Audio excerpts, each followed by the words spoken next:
پاکستان سے کسی نے پوچھا ہے میرے والد صاحب میرے سامنے میری والدہ کو مارتے ہیں، میں 18 سال کا ہوں، شریعت مجھے کیا کہتی، مجھے کیا کرنا چاہیے، میں اپنے والد صاحب کو روک سکتا ہوں؟ بھائی ماں بیوی پہ ہاتھ اٹھانا اور خاص طور پہ بچوں کے سامنے یہ تو بہت ہی نازیبہ حرکت ہے۔ باقی آپ پوری ڈیٹیل بتائیں کیا وجہ کیا ہے، ہاتھ کیوں اٹھاتے ہیں، والدہ کیا کر رہی ہوتی ہیں جو ہاتھ اٹھاتے ہیں؟ نارملی تو یہ بہت ہی برا عمل ہے، لیکن بعض دفعہ بیوی ایسی حرکت کر رہی ہوتی ہے کہ شوہر کے پاس یا تو طلاق کا آپشن ہوتا ہے یا ہاتھ اٹھانے کا آپشن ہوتا ہے، تیسرا آپشن ہوتا نہیں ہے مرد کے پاس۔ مثال کے طور پر وہ شوہر کے ماں باپ کو گالیاں دے رہی ہے، یا وہ اور کوئی ایسا سنگین نوعیت کا جرم کر رہی ہے کہ شوہر کو پتا ہے یا میں سختی کر کے روکوں گا یا میں طلاق دوں گا، تو پھر وہ گھر بچانے کے لیے وہ دوسرا راستہ اختیار کرتا ہے کہ بھئی ڈیورس میں بھی بڑے نقصانات ہیں، بچے ہاتھ سے چلے جائیں گے اور آگے بڑے مسائل ہوتے ہیں۔ تو صرف اتنی بات پہ میں کوئی فتویٰ نہیں دے سکتا کہ ہاتھ اٹھاتے ہیں، نارملی یہ عمل برا عمل ہے، اس کو اپریشیٹ نہیں کیا جا سکتا، کیونکہ نبی صلی اللہ علیہ وسلم نے پوری زندگی اپنی کسی زوجہ پہ ہاتھ نہیں اٹھایا۔ لیکن اسپیسیفک کسی خاص شخص کے بارے میں فتویٰ دینے سے پہلے یا مشورہ دینے سے پہلے جب تک دونوں کی ڈیٹیل سامنے نہ آ جائے اس وقت تک کوئی رائے دی نہیں جا سکتی۔ کراچی سے کسی نے پوچھا ہے میں نے اپنی بیوی کو ایک طلاق 2013 میں دی تھی، پھر اس کے بعد رجوع کر لیا، اس بات کا کسی کو نہیں بتایا، اب ایک بار پھر غصے میں مجھ سے طلاق کا لفظ نکل گیا ہے، تو یہ دوسری طلاق تصور ہوگی یا پہلی ہوگی؟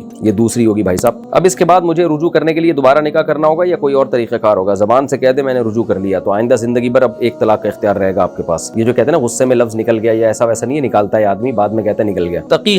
نقی خان کلکتہ سے، رقیہ کیا ہوتا ہے؟ سنا ہے کوئی جادو ہے؟ برائے مہربانی روشنی ڈالیں۔ کوئی جادو وادو نہیں ہے، رقیہ دعاؤں کو کہتے ہیں جو علاج کی نیت سے پڑھی جاتی ہیں۔ آیت الکرسی ہے، سورہ فلق، سورہ ناس ہے، اعوذ بکلمات اللہ التامہ من کل شیطان وہامہ ومن کل عین لامہ، اس طرح کی جو دعائیں ہیں نا تو ان کو رقیہ کہا جاتا ہے۔